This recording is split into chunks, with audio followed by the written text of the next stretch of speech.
Hello, MZ215 here, and this is the very first episode of After the Patch, a reviewing type show where I look at games that have been released previously and have been out for a while, and maybe they didn't get looked at, and they just, or maybe they were bad on release and buggy, or games are overlooked beyond good and evil.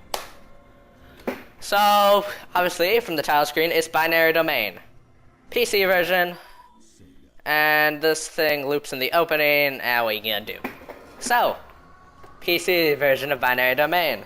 It did not do very well. It got mediocre reviews. It wasn't panned completely, but they weren't critically acclaiming it, or even positive, I'd consider it. As you can tell, question mark, okay? Just press the question mark. I'm hitting it. Listen to that. Hitting the question marks. Yeah, and it just loops through the Sega. Remember when that used to be a mark of quality? Well, kinda. Actually, it never really was, but... Anywho's, not question mark, that's spacebar.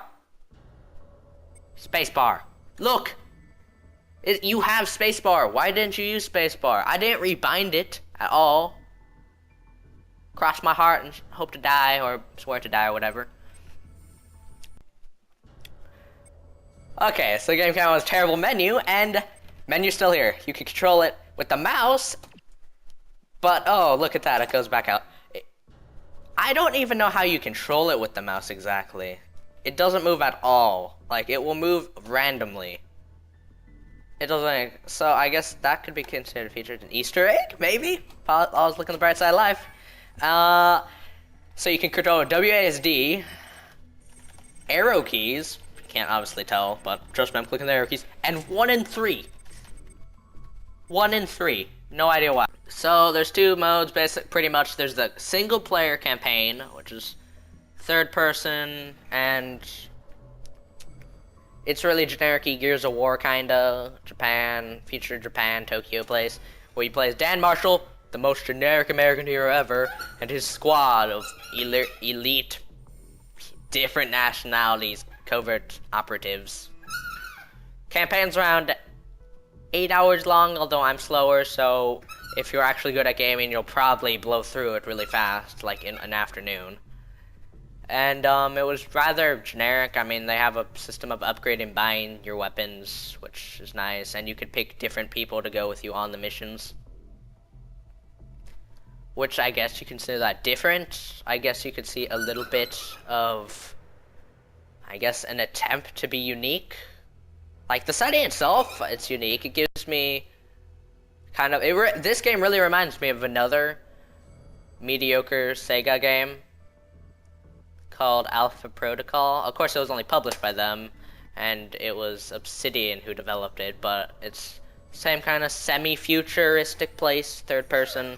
Obviously, Alpha Protocol had many more RPG elements and was definitely better than this. And maybe that will reveal to you whether you like this game or not. Alpha Protocol was way better than this. Don't think you hear that often. Second off is an online mode, a versus mode, standard kinda what every single game's having out there. Not very good. Only 16 people play online around that. That's me being kind of rude, because there's a large Steam group of Binary Domain people who just, like, get together, and if you want, I guess, maybe you could join their close-knit community of people who will just absolutely dominate you. Because I joined one game, I got into one game after like an hour, and I just got sniped in the head a lot. Also, it was very laggy, so maybe they're all in Japan. I don't know, very laggy, not very fun. If you live in the US, well, probably even Europe. Actually, it might just be, they might live in the US, but it's very laggy and it's not very fun because you have to wait a long time to get into a game to just get destroyed by people who practice, or just, not really practice, just play the game a lot more because they've been addicted since release for some reason. I ain't judging. And there's also an invasion mode. There's 3 maps, and they're all rather large in the invasion mode, and this is the mode that I had the most fun with. Single player was alright, versus mode sucked. Invasion. Really fun. Like alone, you can't play it alone because it's not made to be played alone. You can't revive yourself really well alone, so you're kind of ballsed when you die, and you'd have to. It's crazy. There's crazy things though. It's like there's monkeys and all like these different things. Monkey. Oh, I should just monkey robots and give you a diverse group of enemies, and they fire them at you, and you have to defend yourselves against this horde of onslaught of robots, kind of like an iRobot, except I guess more fun, because iRobot's a movie and was okay. Getting distracted here.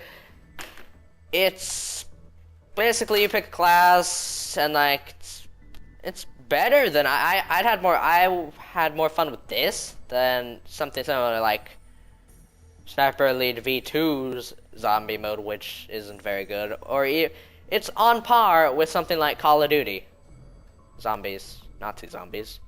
Actually, not really Nazi zombies anymore, DLC, because they're not Nazis.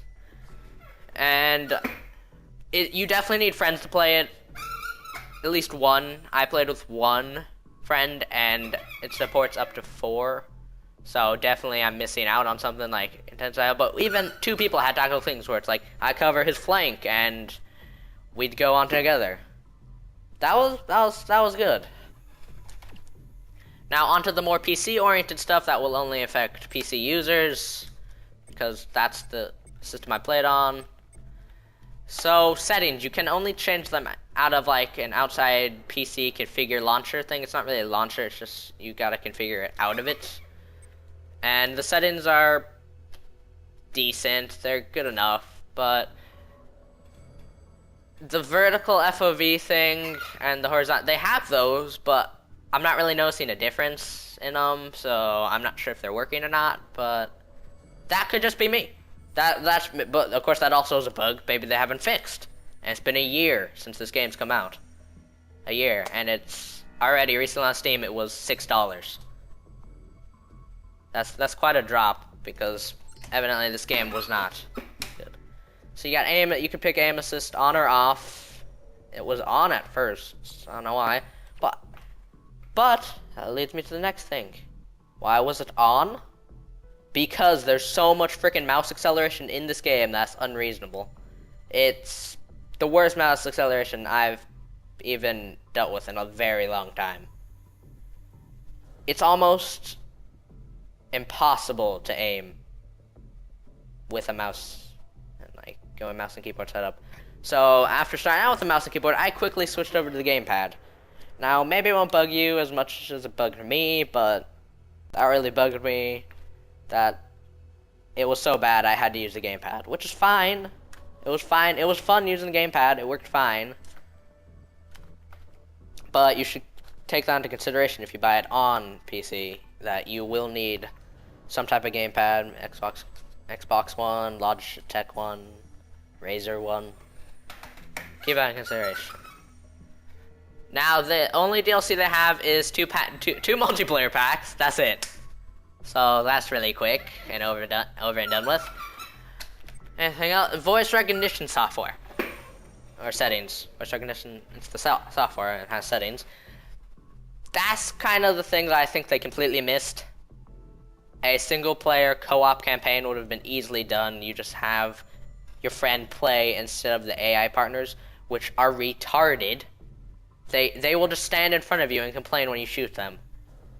They are idiotic. Big Bo is so big, he covers up like half of the screen. And you can just only shoot him, and he won't get out of the way. He's like, oh, why you shoot me?